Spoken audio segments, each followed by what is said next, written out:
Sachez Breaking News, la nouvelle vidéo. Aujourd'hui, je vais parler un peu de la nouvelle signature, les nouveaux qui vont arriver dans le roster de l'UFC, PFL, Ares. Après Hexagon, ils ont aussi signé aussi beaucoup de combattants. Moi, je connais pas. Ils sont pas connus déjà de un. C'est pour ça que je veux pas parler beaucoup de Hexagon et tout. Je veux parler juste de l'UFC, PFL, Ares et tout. Genre les nouveaux signatures, la nouvelle signature, si je me trompe. Bon, bref. La nouvelle signature, il y en a full up de combattants. Ils commencent à signer dans le big organisation et tout, comme l'UFC, PFL, le combattant d'Ares qui part chez PFL, chez l'UFC, et voilà. Et là, je vais commencer par Mathieu, parce que c'est la nouvelle qui vient d'arriver et tout.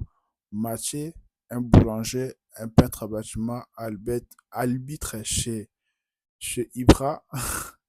Il a signé chez l'UFC. Parce que déjà, il avait déjà combattu chez Dana White Contender et tout. Il avait perdu par KO. Il avait perdu par KO et tout.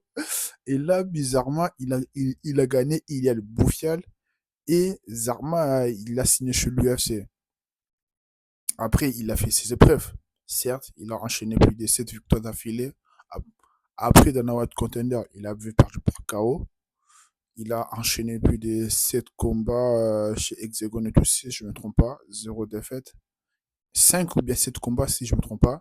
Il a enchaîné des victoires et tout. C'était juste beau à voir. Et son dernier combat, ça lui a aidé à signer chez l'UFC. Et là, je vais être un peu sérieux. Son dernier combat, ça lui a aidé de signer chez l'UFC et tout. Parce qu'il avait gagné Ilial Boafiel. Si Ilial Boafiel, il avait gagné Maché, il voulait signer à la place de Maché parce qu'il y a des fois, il combat sur les 80. De base, la catégorie de Ilial Boafiel, c'est 93 kilos. Mais pour ce tournoi de Hexagone de Sanka, il avait descendu jusqu'à 84 kilos. En plus, il n'a même pas réussi à faire la pesée.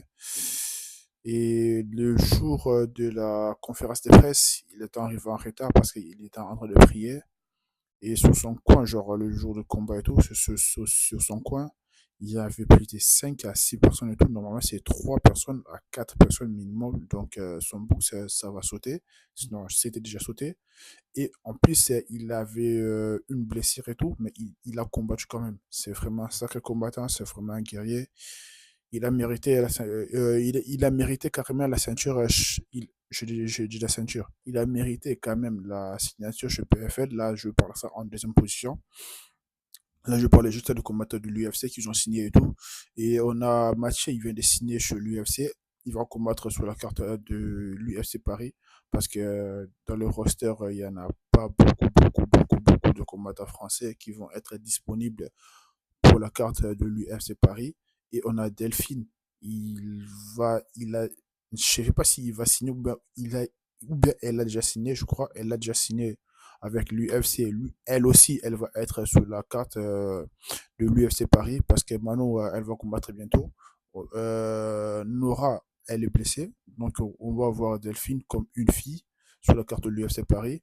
Parce que l'année dernière, Nicolas Haute, j'ai regardé un peu genre les interviews et tout. Il, a, il avait dit sur la carte de l'année dernière de l'UFC Paris, il avait dit Delphine, elle voulait combattre sur la carte de l'UFC Paris avant que Delphine, elle signe et tout, genre pour l'année dernière et tout. Et elle avait demandé à Nassourdine si Delphine, elle est vraiment chaude et tout pour combattre sur la carte de l'UFC Paris. Et Nassourdine, il avait dit oui, elle a la capacité pour combattre sur la carte de l'UFC Paris et tout. Nanana. Et ils ont accepté le combat pour la carte de l'UFC Paris. Mais genre, l'adversaire des Delphines, elle était blessée, si je ne me trompe pas. Elle avait un problème et tout. Après son combat de one shot, c'était KO. C'était balayé et tout. Et il a continué chez Ares. Il a pris sa première défaite. Il a gagné 2 combats. Et là, elle est en 8-1, si je ne me trompe pas. 8-1 et tout. C'est déjà pas mal déjà. Après, la deuxième position, elle était allée sur TOF. C'est une émission de Dana White Contender et tout. Il y en avait Daniel, je sais pas quoi, j'ai carrément oublié son blaze, son nom et tout. Après là, elle a quitté cette émission pour aller signer directement sur la carte de l'UFC Paris. Elle va être présente et tout. Et on a Noah. Lui, il va combattre sur la carte au mois de août, là. Le 11 ou bien le 31 août et tout, je crois qu'il va combattre là, bientôt là. Après, on a Igo. Il a signé sur la carte de Dana White Contender Series et tout. Il avait dit que genre il voulait pas rentrer directement dans le roster de l'UFC Paris truc et tout parce qu'il y en a certains gens ils vont dire que genre il a volé la place de quelqu'un tout. Je sais pas si non, il commet chez les 93 kilos. Normalement c'est pas son manager qui l'a fait rentrer, genre c'est le manager de Nassoudine. Il a fait la passe D un manager de Benoît Saint-Denis, à Guillaume Pétier, c'est ça? Guillaume Pétier et tout. Parce que pour moi, le topo, c'est simple. Le manager de Nassoudine, il avait déjà fait signer déjà Mustapha Diakité chez PFL. Après l'UFC, on lui a proposé, genre, une place était libre pour Danawat Contender et tout. Et il a appelé Guillaume Pétier parce que Guillaume Pétier, il a tellement beaucoup de combattants par rapport à manager à Nassoudine. Manager Nassoudine, il a plus de 10 combattants ou bien 20 combattants si je ne me trompe pas. Et après, Guillaume Petit, il a tellement beaucoup de combattants par rapport au manager de Nassoudine et tout. Il a fait la passe D à Guillaume Petit. Et Guillaume Petit, il a balancé les noms de Igo parce que Igo c'est 93 kilos. Et Mustapha Diakité, c'est 93 kilos, mais il avait déjà signé déjà bien avant chez PFL. Et c'est pour cela, Igo, il a pris la place de Mustapha Diakité et genre Guillaume Pétier, j'ai regardé le monsieur de RMC Sport, il avait dit que genre il remerciait Inès, le manager de Nassoudine, et il va lui remercier, genre il a remercié comme ça et il va lui rembourser, genre il va un peu lui remercier par rapport au financier et tout, si Hugo il performe et tout sur la carte de Navette Contender série et tout, il va combattre la quatrième semaine, il va combattre la quatrième semaine et tout. Et si tout va bien, il va signer directement et tout chez l'UFC. Et en plus, Igo, il avait dit qu'il part là-bas pour gagner par KO. Parce que si tu gagnes par KO, ou bien par TKO, par soumission, ou bien combat magnifique et tout, tu vas rentrer directement dans l'UFC. Et c'est pour cela, Guillaume Pétier, il est en train de remercier le manager de Nassoudine et tout. Parce que dans le monde de MMA, avant, c'était un peu dur pour que, genre, un manager, il fait un pass D en son rival direct et tout, tu vois. Après, je peux dire MMA Factory, Guillaume Pétier, manager de Nassoudine, sur la troisième position. Après, on peut dire qui encore en France encore, il est vraiment, vraiment, vraiment, vraiment manager. On peut dire le mec de Nice et tout, tu vois, le mec de Nice. À l'époque, c'était tellement difficile tout de faire des passes D, mais en ce moment, c'est devenu business en fait. Parce que je suis sûr et certain que le manager de Nassoudine, il va prendre l'argent une fois que Igo il est rentré dans l'UFC. C'est pareil comme à Solar, c'est Guillaume Péché qui l'a fait rentrer dans le roster de l'UFC. Après, il va prendre le pourcentage pendant son premier contrat ou bien son deuxième contrat, si je me trompe. Non, son premier contrat, il va prendre le pourcentage à chaque combat et tout parce que là, il y en avait un peu des guerres et tout, parce que le coach de Alex Solar, il n'a pas payé. C'est lui leur manager le coach de Alex Solar, c'est le manager de, qui, de comment il s'appelle déjà? De Virgile et de Alex et de Mano et tout, et d'autres combattants, je ne connais pas. Et le manager de Alex Sola, il doit payer Guillaume Pétier. Il n'a pas encore payé. C'est pour ça qu'il y en a fait un peu de guerre et tout. Mais là, je crois que c'est bon. Et là, je rentre dans le PFL. Mustapha Diakité, il a signé. Il a 5 victoires, 5-0. Il a 6 combats, 5 victoires, un match nul. Et il a, on peut dire, 4 victoires d'affilée par KO et TKO. Et 3 au premier round. C'est déjà pas mal déjà. La palmarès, c'est juste incroyable. Mustapha Diakate, il va combattre bientôt. Je crois que les 31 et tout, les 31 août et tout, il va combattre sur la carte de PFL. Et ça va être en Miami, si je ne me trompe pas, New York, Miami et tout. Et on a Ilia Boafial, son manager, il est archi fort. Malgré tout, il a perdu contre Mathieu Leto.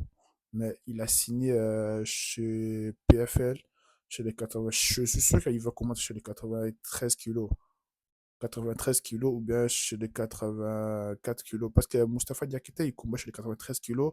Et une fois qu'il combat eux deux là, ça va être juste. Je crois pas que ça va arriver. Genre, je crois pas que ça va arriver. Genre, Mustafa Diakité, il combat contre Ilia Bouafial et tout. Parce que Bouafial, des fois, il fait des yo-yo. Des fois, il combat chez les 84 kilos. Des fois, il combat chez les 93 kilos. Parce qu'il est balèze, hein. Pour son dernier combat contre Mathieu, pour qu'il perde du poids, c'était gravement difficile et tout. Parce que il est vraiment balèze. Dans la vraie vie, je suis sûr qu'il peut dépasser les 100 kilos larges dans la vraie vie. Je dis bien dans la vraie vie. Après, quand il va combattre, tout, il doit être dans le poids, être 93 kilos ou bien 84 kilos. C'est déjà pas mal. Après, on a Brandon Branché. Il a 9-1. Je connais pas beaucoup. Et il vient de signer aussi chez PFL. Ça va être juste génial. Et la dernière, je vais parler un peu de Ares. Il y en a des mecs, des TOTS, ils vont signer chez Ares, ça va être le fait. Ils s'entraînent avec Patrick et tout, en Belgique. Je sais pas comment il fait déjà, je suis sûr qu'ils vont aller.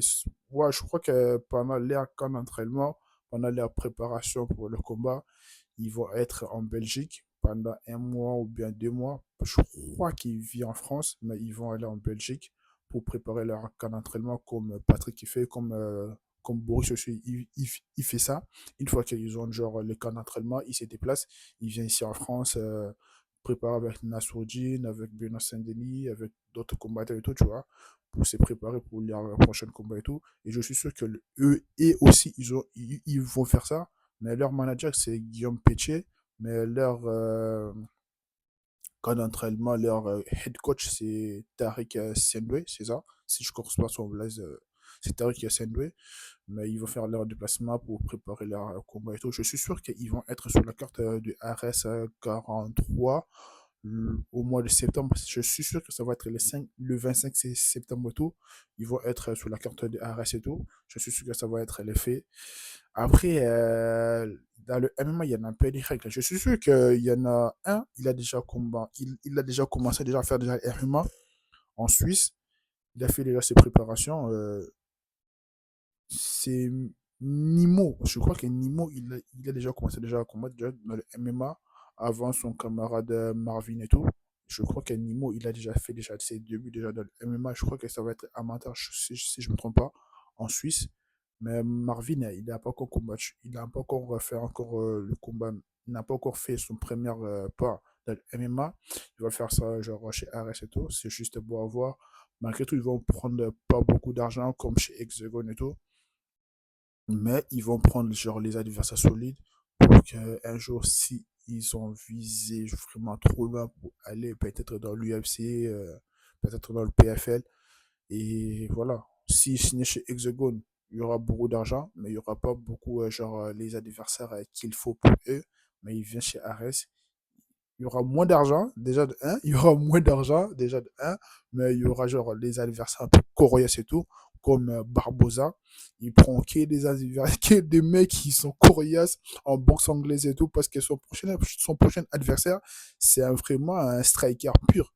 L'adversaire de Barbosa, il va combattre le 25 septembre et tout, chez RS 43. Dites-moi sous le commentaire si je me suis trompé sous la date des RS ou pas, parce que je ne me souviens plus. Parce que je crois que ça va être le 25 septembre et tout. RS, il va faire son retour. Barbosa, il prend les adversaires coriaces. Je vous rassure que Barbosa, il prend que les mecs coriaces et tout.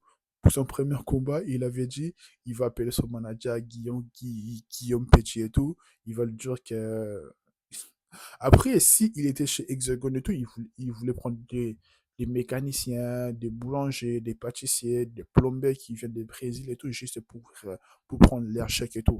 Mais là, il va prendre des adversaires bien coriaces et tout.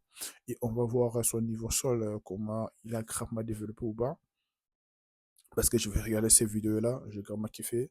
Il cherche à avoir la ceinture B de JJB. Et c'est déjà pas mal déjà. Il s'étonne corps et âme. Et les ceintures, n'oubliez pas de liker la vidéo, partager, abonnez-vous, mettez le commentaire.